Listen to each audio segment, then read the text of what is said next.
नमस्कार दोस्तों, मेरा नाम है सोनू निगम और आप देखना शुरू कर चुके हैं सेंटर फॉर सोशल स्टडीज़ की वीडियो। इस वीडियो में हम आपसे आसियान के बारे में चर्चा करेंगे। इससे पहले मैंने आपको ब्रिक्स और रशिया, इंडिया और इजराइल किस तरह से नए सेंटर्स ऑफ पावर के रूप में उभर रहे हैं, इसके बारे में चर्चा की है। उनके लिंक्स डिस्क्रिप्शन में हैं उन वीडियोज़ के। मैंने यूरोपियन यूनियन के बारे में भी वीडियो बना दी है और चाइना के बारे में वीडियो बना दी है, वो उनके लिंक डिस्क्रिप्शन में दिए हुए हैं, आप वहाँ से देख सकते हैं। तो आसियान क्या है और आसियान की फुल फॉर्म क्या है, आसियान किस तरह से काम करता है, क्या इसके उद्देश्य थे, अब क्या ये इसने काम किए हैं, इसके बारे में हम इस वीडियो में चर्चा करेंगे। तो आसियान को समझने के लिए सबसे पहले इसकी अगर हम फुल फॉर्म पे ध्यान दें तो हमको पता चलेगा कि ये क्या है। तो ASEAN, आसियान। आसियान कोई देश नहीं है। सबसे पहली बात ये कि आसियान कोई देश नहीं है। आसियान 10 देशों का, 10 अलग अलग देशों का संगठन है। जी हाँ, अब इसमें आज के समय में इस संगठन के 10 सदस्य देश हैं, 10 देश हैं इसमें, लेकिन जब ये बना था तब इसमें 5 ही देश थे। तो आसियान की फुल फॉर्म ये इस तरह से ये बनती है, दक्षिण पूर्वी एशियाई राष्ट्रों का संगठन। साउथ ईस्ट, ये जो SE है, south east association of south east Asian nation. South east Asia, south east Asia क्या कहाँ है? अगर आप मैप देखेंगे, मैं आपसे हमेशा कहता हूँ कि एक मैप लेकर बैठे, अगर आप ये मैप देखें वर्ल्ड का, तो यहाँ पे साउथ ईस्ट एशिया क्या है, ये वाला जो हिस्सा, ये भारत है, आपको पता होना चाहिए ये भारत है। ये वाला जो हिस्सा है ये साउथ ईस्ट कहलाता है, ये वाला हिस्सा, जिसमें वियतनाम आएगा, जिसमें फिलीपींस आएगा, जिसमें थाईलैंड आएगा, जिसमें मलेशिया आएगा, सिंगापुर आएगा, इंडोनेशिया आएगा। ये वाला इलाका साउथ ईस्ट एशिया का कहलाता है। तो इन्हीं इलाके में से जो देश हैं वो आसियान के सदस्य होते हैं। तो इसका जो निर्माण हुआ था, इसके ऊपर जो हस्ताक्षर हुए थे वो 1967 में हुए थे। 1967 में आसियान इस्टेब्लिश हुआ था, आसियान की संधि हुई थी। बैंकॉक में एक समिट हुआ था, एक बैठक हुई थी, वहां पे इसके ऊपर हस्ताक्षर किए गए थे बैंकॉक में। इस पे हस्ताक्षर करने वाले देशों में इंडोनेशिया, मलेशिया, फिलीपींस, सिंगापुर और थाईलैंड थे। तो इन पांचों देशों ने, उस समय ये 5 देश थे, इन 5 देशों ने बैंकॉक घोषणा पर हस्ताक्षर करी और आसियान की स्थापना की थी।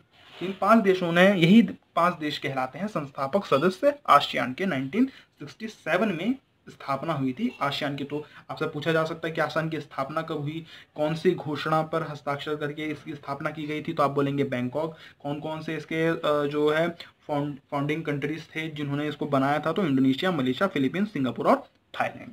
अब इसके बनाने के उद्देश्य क्या थे, आसियान के मुख्य उद्देश्य क्या थे? तो आसियान के मुख्य रूप से सबसे जो उसका बड़ा उद्देश्य है वो आर्थिक रूप से था।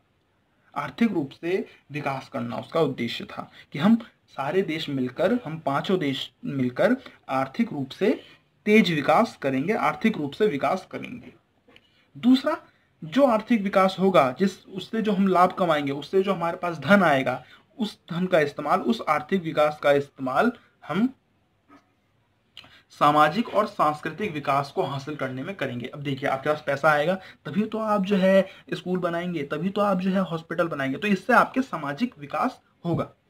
तो ये इसका दूसरा उद्देश्य था। और तीसरा उद्देश्य इसका ये था कि हम कानून का शासन स्थापित करेंगे, यानी कि जो संयुक्त राष्ट्र संघ के नियम हैं, जिसमें ये कहा गया है कि आप अपने देश के लोगों को मौलिक अधिकार दें, आप अपने देश के लोगों को जो है उनका शोषण ना करें, आप अपने देश के लोगों को डेमोक्रेसी दें, लोकतांत्रिक रूप से मतदान का अधिकार दें। तो ये सब चीज जो है, जो संयुक्त राष्ट्र संघ के जो नियम हैं उनका पालन करके और कानून के शासन का पालन करके हम क्षेत्रीय शांति को बढ़ावा देंगे। यानी कि ये जो साउथ ईस्ट, जैसे मैं कह रहा हूँ दक्षिण पूर्व एशियाई, ये वाला जो क्षेत्र है, दक्षिण पूर्वी एशिया का जो क्षेत्र है, वहां हम शांति बहाल करेंगे, वहां हम युद्ध नहीं करेंगे। तो ये आसियान के 3 मुख्य उद्देश्य थे। आपको यही तो जब अगर आपका आता है क्वेश्चन कि आसियान के मुख्य उद्देश्य बताएं, तो आर्थिक विकास को तेज करना, आर्थिक विकास से जो लाभ आएगा उसका इस्तेमाल कैसे करेंगे हम? सामाजिक और सांस्कृतिक विकास में करेंगे। और तीसरी चीज, कानून की स्थापना करेंगे संयुक्त राष्ट्र संघ के नियमों का पालन करके साउथ ईस्ट एशिया में, दक्षिण पूर्व एशिया के क्षेत्र में शांति को बढ़ावा देंगे। अब ये जो इसका काम करने का तरीका है, ये कैसे हो सकता है? देखिए, एक तो यूरोपियन यूनियन का तरीका था जो मैंने आपको बताया कि वो कैसे काम करता है। उसने तो भाई पार्लियामेंट भी बना ली, उसने जो है अपने चुनाव भी करवा दिए।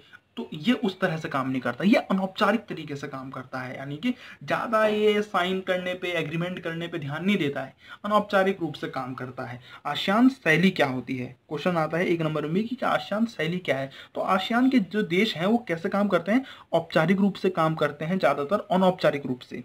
अनौपचारिक रूप मतलब अनऑफिशियल तरीके से काम करते हैं, ज्यादा एग्रीमेंट, ज्यादा दस्तावेज बनाने पे ध्यान नहीं देते, हर चीज में साइन करने पे ध्यान नहीं देते। टकराव रहित, एक दूसरे से टकराव रहित कार्य करते हैं, एक दूसरे से मनमुटाव, मतभेद नहीं रखते हैं।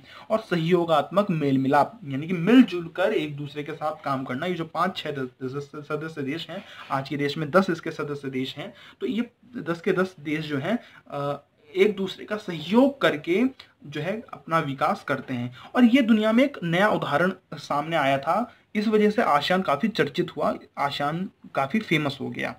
तो ये जो काम करने का इसका तरीका है, अनौपचारिक तरीका, टकराव रहित तरीका और मेल मिलाप का सहयोगात्मक तरीका जो है, वही आसियान शैली के नाम से जाना जाता है। तो आपसे अगर पूछता है कि आसियान शैली क्या है, तो आप लिखेंगे क्या कि अनौपचारिक, टकराव रहित, सहयोगात्मक, मेल मिलाप का नया उदाहरण पेश करके आसियान ने काफी यश कमाया, काफी चर्चित हुआ, और इसी को आसियान शैली के नाम से जानते हैं। इसी काम करने के तरीकों को आसियान शैली के नाम से जाना जाता है। आसियान शैली, ये वाला वर्ड इस्तेमाल होगा, ये वाला वर्ड इस्तेमाल नहीं होगा, आसियान शैली के नाम से जाना जाता है। अब आसियान का विकास कैसे हुआ, मतलब किस किस तरीके से, इसमें जो महत्वपूर्ण समय है, जो महत्वपूर्ण डेट्स है, वो आपको याद रखनी चाहिए, जो घटनाक्रम है वो याद रखना चाहिए। हुआ ये कि आपको पता होना चाहिए कि 1967 में इसकी स्थापना हुई। उसके बाद 1994 में आसियान के देशों ने सुरक्षा और विदेश नीति में तालमेल बिठाने के लिए, यानी कि हमारी सुरक्षा नीति एक जैसी हो, विदेश नीति एक जैसी हो, ऐसा काम करने के लिए उसने आसियान क्षेत्रीय मंच की स्थापना करी थी। 1994 में आसियान क्षेत्रीय मंच की स्थापना की थी। क्यों की थी? ताकि सुरक्षा और विदेश नीति में तालमेल बिठाया जा सके। 1991 से क्या हो रहा है? 1991 से आसियान के देशों की हर साल, प्रत्येक साल एक बैठक जरूर होती है। ये आपको ध्यान रखना है। 1999 से 1999 से ये तय किया गया कि हम हर साल कम से कम एक बैठक जरूर करेंगे। और 2003 में आसियान समुदाय बनाने की ओर कदम बढ़ा। 2003 में इन्होंने 3 जो है समुदाय बनाए थे, जो मैं आगे बताने वाला हूं। जो क्वेश्चन 6 नंबर में आता है, आसियान के प्रमुख स्तंभ। तो जो 3 स्तंभ हैं वो यही है। इसके अंदर समुदाय उसने बनाए थे, जो 3 स्तंभ उसने बनाए वो आसियान समुदाय के अंदर ही आते हैं। वो 2003 में उनका विकास किया गया था, उसको बनाया गया था। उसके बाद जो है इन्होंने अपना एक टारगेट रखा 2020 के लिए। आज मैं जानता हूं कि ये साल जो है 2020 का ही है, तो इसने 2020 के लिए अपना एक टारगेट रखा था, एक अचीवमेंट रखा, एक विजन रखा था, जिसे कहते हैं आसियान विजन दस्तावेज 2020, आसियान विजन दस्तावेज 2020। तो उसमें इसने लिखा था कि 2020 तक हम इतने पावरफुल बनने चाहिए, हमें इतना पावरफुल बनना है कि हम इंटरनेशनल लेवल पर नई भूमिका निभा सकें और दुनिया के जो महत्वपूर्ण घटनाएं हैं, जो काम है, उनको इन्फ्लुएंस कर सकें, उसको प्रभाव डाल सकें। इतना ताकतवर हमें बनना है। ये उसने 2020 का जो उसका विजन डॉक्यूमेंट था उसमें लिखा है। ये क्योंकि सिलेबस पुराना है तो ये पुरानी बात है, उस समय इन्होंने ये टारगेट रखा था। तो ये बहुत इंपॉर्टेंट डेट्स हैं, ये सारे जो फैक्ट्स हैं आपको याद रखने चाहिए। अब जो इससे 6 नंबर का क्वेश्चन आ सकता है वो क्या है?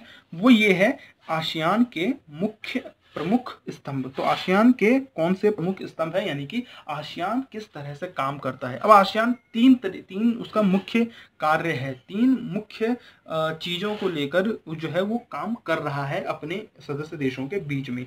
तो जो मैं आपको बता रहा हूँ कि 2003 में, ये जो मैंने आपको बताया कि 2003 में आसियान समुदाय बनाने की ओर कदम बढ़ाया गया। मैं पहले बता देता हूँ कि ये कोई यूरोपियन यूनियन जैसा देश नहीं है कि यूरोपियन यूनियन मिलिट्री अलायंस कर लिया और जो है पार्लियामेंट बना लिया, एक जैसी मुद्रा बना ली, यूरो जो है हर देश में चल रहा है। तो ये उस तरह का नहीं है। इसमें बस एक दूसरे का सहयोग करने पे बात आई है। एक दूसरे का सहयोग, चाहे वो सुरक्षा के लिहाज से हो, चाहे वो आर्थिक लिहाज से हो, चाहे वो सामाजिक सांस्कृतिक लिहाज से हो, लेकिन सहयोग करने की बात आई है। ठीक, ये कोई मिलिट्री अलायंस नहीं बनाता है। तो प्रमुख स्तंभ कौन से हैं? सबसे पहला आसियान सुरक्षा समुदाय। अब इसने 3 समुदाय बनाए 2003 में। सबसे पहला था क्या? आसियान सुरक्षा समुदाय। इसमें कहा गया कि हम क्षेत्रीय विवादों को सैनिक टकराव तक नहीं लेके जाएंगे। यानी कि अगर आप सब आपस में कुछ विवाद होता है, इंडोनेशिया का मलेशिया के साथ कोई विवाद होता है, तो हम इसका हल सैनिक टकराव से नहीं, युद्ध करके नहीं निकालेंगे, बल्कि कैसे निकालेंगे? सहमति पे निकालेंगे। एक दूसरे से टेबल के ऊपर बैठकर बात करेंगे, चर्चा करेंगे, उससे हम जो है हल निकालेंगे। इससे क्या होगा कि हर देश जो है शांति को बढ़ावा देगा, हस्तक्षेप को बढ़ावा देगा और एक दूसरे की संप्रभुता का सम्मान करेगा। यानी कि आपके जो देश की सीमा है हम उसका सम्मान करेंगे, हम उसमें नहीं घुसेंगे। आपकी जो देश की का जो नेशनल एंथम है हम उसके बारे में कुछ गलत अपमान नहीं करेंगे, हम आपकी संप्रभुता का सम्मान करेंगे। ये नहीं कि आपके देश में कुछ लोग ऐसे हैं जो देश को तोड़ना चाहते हैं और हम आप उन आदमियों को पैसा पहुंचा रहे हैं, तो ये संप्रभुता के खिलाफ होता है।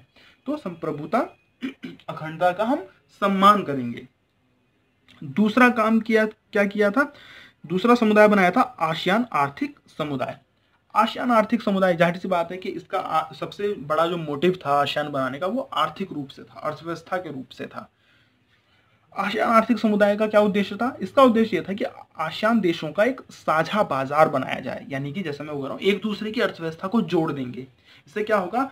अब एक देश में 20 लाख लोग रह रहे हैं, तो मान लीजिए 10 देश में अगर 20-20 लाख लोग रह रहे होंगे तो 2 करोड़ लोग, तो हम क्या करेंगे? एक दूसरे के देश को जोड़ देंगे, जिससे मार्केट बड़ा हो जाएगा। तो अब मार्केट के अंदर कितने लोग हैं? 2 करोड़ लोग हैं। तो इससे क्या होगा कि मलेशिया जो चीज बना रहा है वो सारे देश में बेच सकता है, इंडोनेशिया जो चीज का उत्पादन कर रहा है वो भी सारे देशों में बेच सकता है। तो इस तरह से काम करेंगे। अब जैसे कि मैं आपको बताता हूँ कि इंडोनेशिया वगैरह में वहाँ धान की खेती काफी ज्यादा होती है, तो वो क्या करते हैं? धान उगाते हैं और बाकी देशों में सप्लाई करते हैं। इसी तरह से मलेशिया वगैरह में जो है गाड़ी के पार्ट्स बनते हैं और गाड़ी वगैरह बनती है, तो वहां से वो एक्सपोर्ट करते हैं। तो जो चीज जिसे बनाने में ज्यादा काबिलियत है वहां वो काम होगा।